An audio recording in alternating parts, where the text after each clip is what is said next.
Sir series लिखना भूल गए पेपर में, तो क्या हमारा पेपर चेक होगा?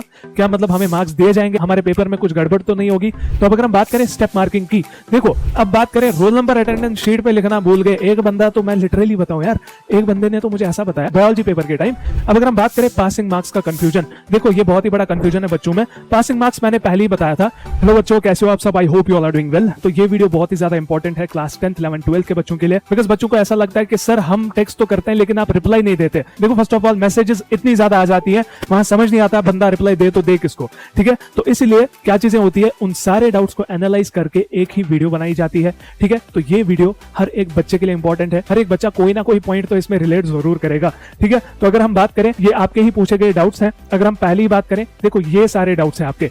सीरीज लिखना भूल गए, ठीक है? मतलब आपने पेपर में सीरीज लिखना भूल गए XYZ, ठीक है?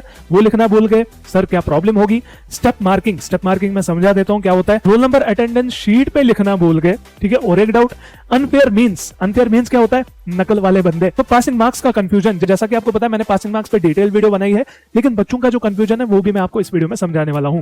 तो पहली, ये मेजॉरिटी बच्चों का डाउट है, सर सीरीज लिखना भूल गए पेपर में, तो क्या हमारा पेपर चेक होगा?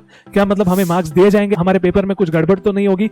कोई भी इशू आपको इस चीज से नहीं होने वाला। सीरीज लिखना अगर भूल गए हो, जो एग्जामिनर होता है वो वहां पे अच्छे से एनालाइज करता है कि इसकी सीरीज, इसने कौन सी सीरीज के आंसर्स लिखे हैं, उसको पता होती है अच्छे से कि ये किस सीरीज का आंसर इसने लिखा है। तो इस चीज की चिंता मत करो, ये छोटी सी बात है। हर साल बच्चों से ये गलती हो जाती है, लेकिन इस गलती का ऐसा नहीं है कि आपको कोई इशू होगा। मैंने वरना एग्जामिनेशन स्टार्ट होने से पहले ही बताया था कि सीरीज वगैरह लिखना नहीं भूलना, मतलब मैंने इंस्ट्रक्शंस दी थी, ठीक है? तो अब अगर हम बात करें स्टेप मार्किंग की, देखो फॉर एग्जाम्पल आपका मैथ्स का कोई क्वेश्चन आ जाता है, मैथ्स के उस क्वेश्चन में आपने फॉर एग्जाम्पल 4 स्टेप्स लिख लिए एंड वो पूरा क्वेश्चन 8 स्टेप्स का था, आपने 4 लिख लिए, तो उन 4 स्टेप्स के मार्क्स आपको दिए जाएंगे। ऐसा नहीं है कि उन 4 स्टेप्स के मार्क्स आपको नहीं मिलेंगे। फॉर एग्जांपल कोई भी स्टेप, मतलब वैलिड स्टेप, ऐसा नहीं कुछ भी लिख दो, वहां पे गाना लिख दो मैथमेटिक्स में, बताओ ये मैंने स्टेप लिख लिया, वो डांस स्टेप नहीं लिखने हैं वहां पे, ठीक है? तो ये स्टेप जो है ना, ये स्टेप मार्किंग इसी को कहते हैं। फॉर एग्जाम्पल आपका कोई फिजिक्स का क्वेश्चन आ गया, न्यूमेरिकल आ गया फॉर एग्जाम्पल, वो न्यूमेरिकल आपको नहीं आता, लेकिन आपको ये चीज पता है कि उस न्यूमेरिकल में कौन सी फॉर्मूला यूज होती है। अगर आपने वो फॉर्मूला ही लिखी है वहां पे, तो आपको उसका भी 1-2 मार्क्स दिया जाएगा। मतलब अंडा तो नहीं मिलेगा, कुछ ना कुछ दे दिया जाएगा, ठीक है? ये रही स्टेप मार्किंग की बात। बोर्ड में स्टेप मार्किंग होती है, अगर आपने किसी हद तक कुछ चीजें ठीक लिखी है, उसके मार्क्स आपको दिए जाएंगे, मतलब मार्किंग स्कीम होती है ये, ठीक है? अब बात करें रोल नंबर अटेंडेंस शीट पे लिखना भूल गए। एक बंदा, तो मैं लिटरली बताऊं यार, एक बंदे ने तो मुझे ऐसा बताया बायोलॉजी पेपर के टाइम कि सर मैंने ज़ूलॉजी पेपर तो दे दिया, लेकिन बॉटनी पेपर में घर लेके आया अपने साथ, ठीक है? तो उस टाइम पे I was literally shocked, because मेरे लिए वो फर्स्ट टाइम ऐसा कुछ हुआ था। ऐसा कुछ मैंने सुना कि भाई बंदे ने आंसर शीट ही अपने साथ ले ली, तो वहां पे मैं पूरा हैंग हो गया। मैं बच्चे को बताऊं क्या? वो बता रहा है कि सर मुझे मार्क्स दिए जाएंगे या नहीं दिए जाएंगे। फर्स्ट ऑफ ऑल भाई, आप तो पेपर ही लेके घर आए हो, मतलब पेपर जो वहां पे चेक करने वाला होगा वो क्या चीज चेक करेगा बेचारा, ठीक है? तो उसको मैंने सीधे बता दिया कि आप खुद से अपना पेपर चेक करो, वहां पे आपके कोई मार्क्स नहीं दिए जाएंगे। अब ऐसा कुछ ब्लंडर कर दो आप, वहां पे क्या करेगा भाई? वहां पे ना जेके बॉस की गलती है और ना मेरी भी कौन सी गलती है वैसे, तो वो उस बच्चे की गलती है कि उसने पेपर ही अपने साथ ले लिया, ठीक है? तो ये मैं बता रहा हूं, ऐसे अल्ट्रा प्रो लेजेंड, मतलब प्रो मैक्स भी है हमारे यहाँ पे। तो रोल नंबर अटेंडेंस शीट पे लिखना भूल गए, इससे भी कोई इशू नहीं होता है आपको, ठीक है? अब बात करें अनफेयर मींस की। अनफेयर मींस मतलब जब आपका रिजल्ट आता है ना, रिजल्ट से पहले आपके 15 दिन पहले, मतलब 10 से 15 दिन पहले आपका अनफेयर मींस लिस्ट निकलता है, UFM लिस्ट। तो अगर कोई ऐसा बच्चा है जिसको डाउट है कि मतलब मैंने चीटिंग की, मुझे पकड़ा गया, मतलब किसी और की वजह से आप पे शक होने लगा, देखो आपका जो ये 10 से 15 दिन पहले लिस्ट आता है ना, ये लिस्ट मैं हर साल शेयर करता हूं हर एक जगह,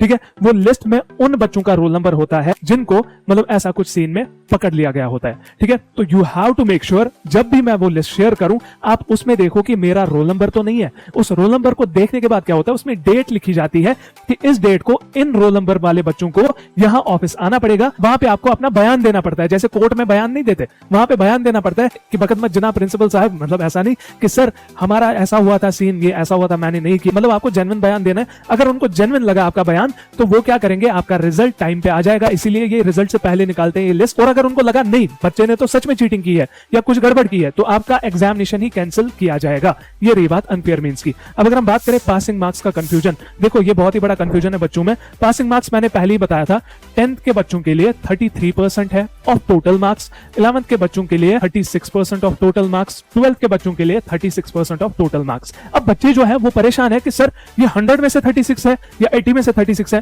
पहले मैंने बताया देखो 10th के तो सारे पेपर 80 में से होते हैं, ठीक है। तो 80 का 33% आपका 26 मार्क्स आता है, ये आपके हर एक सब्जेक्ट में पासिंग मार्क्स होते हैं, ठीक है। अब अगर 11th की बात करें, 11th का हर एक सब्जेक्ट में, चाहे वो 70 मार्क्स वाला पेपर है, 80 मार्क्स वाला पेपर है, उन सभी पेपर में आपका 36% ऑफ टोटल मार्क्स, 36% परसेंटेज ऐसे निकाली जाती है बच्चा।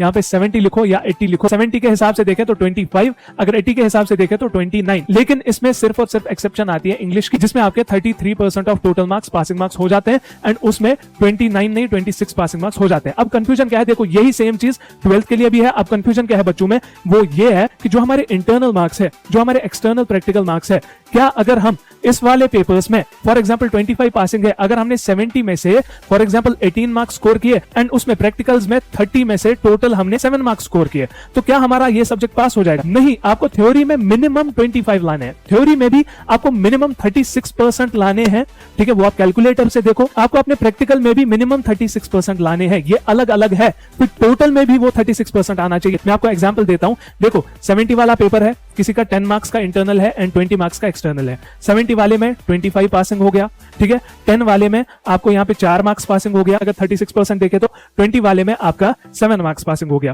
ठीक है। तो 7 और 4 हो गए 11, यहाँ पे 25 को ऐड कर लो, टोटल आपका 36 आ जाता है। तो ये कंफ्यूजन था बच्चों का, तो आई होप आपका ये कंफ्यूजन क्लियर हो गया। सेम है 11 12 के बच्चों के लिए, एंड 10th वाले बच्चों का भी अगर हम बताएं, आपका 26 80 में से पासिंग है, एंड अगर हम 100 में से बात बताएं, इसमें 80 में से अलग से 26 एंड उसमें भी आपको अलग से पासिंग लाने पड़ेंगे, एंड फिर टोटल में 100 में से 33 मार्क्स आपके पासिंग मार्क्स हो जाते हैं। तो आई होप आपका ये डाउट भी क्लियर हो गया होगा, और जो बाकी डाउट्स थे वो भी क्लियर हो गए होंगे, ठीक है। तो बाकी हमारे साथ जुड़े रहिए, आपके सारे के सारे डाउट्स क्लियर किए जाएंगे, आपके लिए ऐसी तगड़ी अच्छी खासी वीडियोस आती रहेंगी। सो हम मिलते हैं किसी और वीडियो में, तब तक के लिए good luck and take care.